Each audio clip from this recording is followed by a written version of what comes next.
And here in Singapore, social stresses and social consciousness were in the spotlight this year. Our reporter talks to observers about the possible reasons and where we might go from here.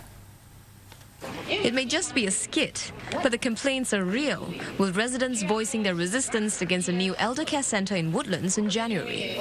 Over the year, several almost identical petitions against elderly facilities in residential areas have shown the selfish, even discriminatory side of Singaporeans. There is a gap between what we aspire and what we really are.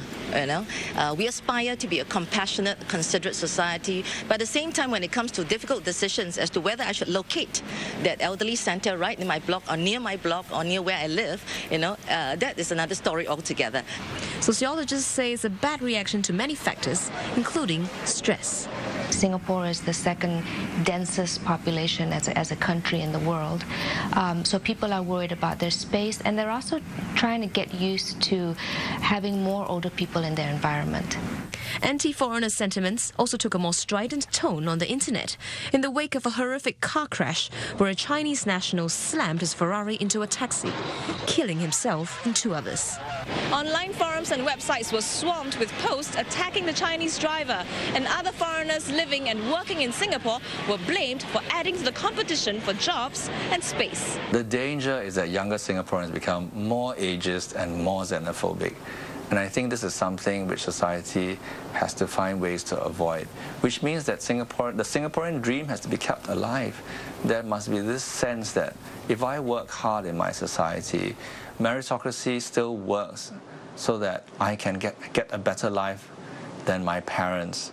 Observers say louder voices from the ground, even negative ones against foreigners or the elderly, are part of the country's political liberalisation.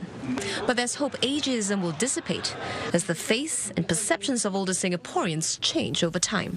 Baby boomers will actually be a real changing force for how we view older adults in Singapore, because they will form 30% of the population, and they will be the ones who will be vocal, more vocal than the current generation of elderly, and they may actually induce significant changes in how we view our work lives, retirement, and healthcare.